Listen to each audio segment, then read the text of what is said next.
বন্ধুরা, তোমরা কেমন আছো? আশা করি ভালো আছো। আমি ভালো আছি। আজকের এই শীতে রাত্রিতে আজকের রেসিপি ধামা আলু দিয়ে মাংসের ঝোল আর রুটি। আজকের রেসিপিটি কেমন ভাবে বানাই তোমরা দেখো। যদি ভালো লাগে রেসিপিটি কমেন্ট করে জানিও। কড়া গরম হয়ে গেছে, তেল দিয়ে দিচ্ছি।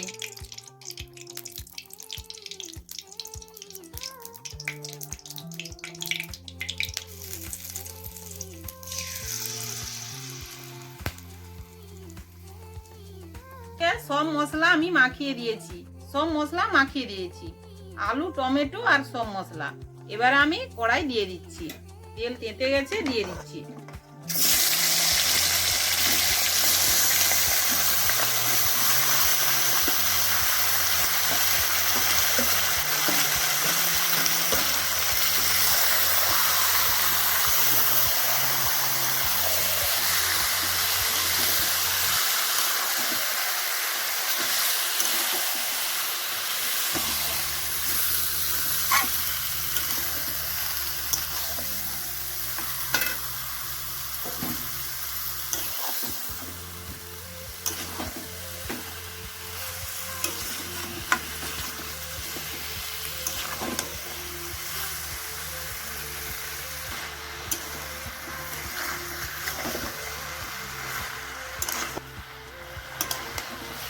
বন্ধুরা, আজ আমি নতুন একটি পদ্ধতি রান্না করতেছি।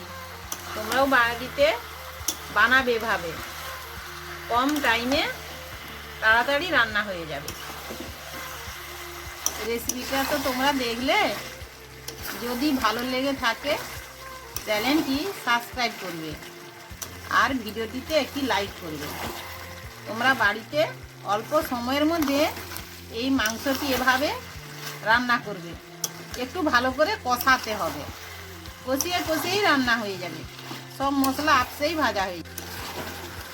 কম মশলা দিয়ে আর কম টাইমের মধ্যে মাংস রান্না বন্ধুরা এভাবে তোমরা শিখে নাও, খুব সহজেই রান্না হয়ে যাবে।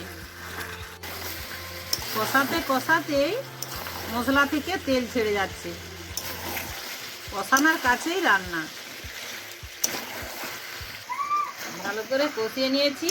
এবারে আমি আলু আর মাংস সেদ্ধর জন্য জল দিয়ে দিচ্ছি।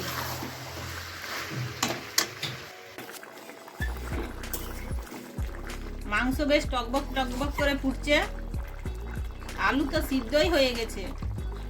এই যে আলু কেটে দিচ্ছি, এই যে আলু একবারে সিদ্ধ হয়ে গেছে। ধামা আলু আর রুটি এই যে কেটে চলে যাচ্ছে আলু। আলু মাংস সব ভালোভাবে সিদ্ধ হয়ে গেছে। মাংসের কালারও খুব সুন্দর আসছে ঝোলের।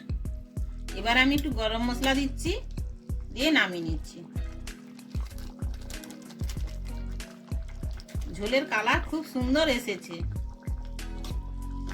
কম টাইমের মধ্যে আমি মাংস রান্না করলাম রাত্রিতে। আর শীতের রাত্রিতে মাংসের ঝোল আর রুটি, একটা ধামা আলু।